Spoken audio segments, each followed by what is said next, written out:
கட்சியும் கூட்டணி அமைப்பதற்கென்று அவர்களுக்கென்று சில கொள்கைகளை வைத்துக் கொண்டிருக்கிறார்கள். நேற்று பேசிய மாண்புமிகு முதலமைச்சர் அவர்கள் அதிமுக கூட்டணி வைப்பதற்காக சில நிபந்தனைகளை அவர்கள் ஏற்றுக்கொள்வார்களா என்ற கேள்வி வைத்திருக்கிறார். மாநிலத்தினுடைய முதலமைச்சர் அவர்களுக்கு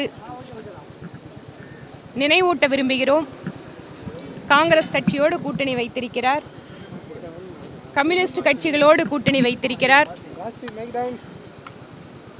கச்சத்தீவு விவகாரம், ஏன் நீட் தேர்வினை கொண்டு வந்த போது அங்கு ஆட்சி அதிகாரத்தில் இருந்தது யார், கச்சத்தீவை கொடுத்த போது அது யாரால் கொடுக்கப்பட்டது, இந்த விஷயங்களெல்லாம் இன்னும் மக்களுக்கு தெளிவுபடுத்தணும். அது மட்டுமல்ல, முல்லை பெரியாறு பிரச்சனை, ஆனைமலையாறு நல்லாறு பிரச்சனை, ஏன் எங்கள் பகுதியில் இருக்கக்கூடிய சிறுவாணி அணை பிரச்சனை, இவற்றையெல்லாம் கூட்டணியில் இருக்கின்ற கம்யூனிஸ்ட் கட்சிகளோடு அவர் பேசி விவாதித்து தமிழக மக்களுக்கு அவர்கள் வாயிலாக நாம் எதிர்நோக்கி இருக்கின்ற முடிவுகளை தர விரும்புகிறாரா?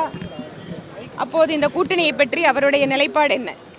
தன்னுடைய கட்சி ஆட்சி என்று வருகின்ற பொழுது கூட்டணி கட்சிகளுக்குள்ளாக இருக்கக்கூடிய மாறுபாடுகளை அவர் மறந்துவிட்டு பேசுகிறார் என்றுதான் இந்த அவருடைய அறிக்கை பேச்சை பார்க்கும்போது தோன்கின்றது.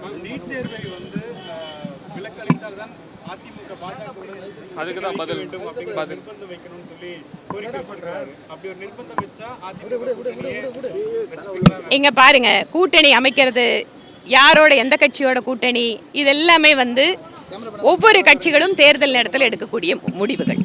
அதனால அவருக்கு முதலமைச்சர் அவர்களுக்கு இப்போ ஒரு பதற்றம் வந்திருக்கு.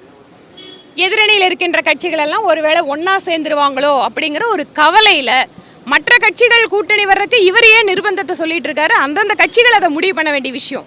அப்படி பார்த்தால் இவருடைய கூட்டணிக்குள்ளாக இருக்கின்ற கட்சிகளுக்கு எல்லா விஷயத்திலையும் ஒற்றை கருத்து இருக்கா அப்படிங்கிறத அவர் தெளிவுபடுத்தணும்.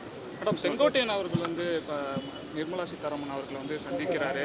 அதே மாதிரி இது என்னவா நம்ம எடுத்துக்கலாம்? ஒருவேளை பாஜக செங்கோட்டையன் அவர்களை வைத்து ஏதோ ஒரு விளையாட்டு விளையாடுதா? என்ன காரணம் மேடம்? இது தொடர்பாக பதிலளிக்கிறதுக்கு நான் சரியான நபர் இல்லை. ஒன்று, பார்த்திருக்கக்கூடிய திரு செங்கோட்டையன் அவர்கள்ட்ட நீங்கள் கேட்க வேண்டிய கேள்வி. எனக்கு இதை பற்றி எதுவும் தெரியாதுங்க. பாஜக தரப்பினர் ஆட்களை தான் சந்திக்கிறாரு, 2-3 முறையாக சந்திச்சுட்டு இருக்கிறாரு. பாஜகவா? அவர் பாஜக இல்ல, பாஜகவினரை சந்திக்கிறாரு. யாரு?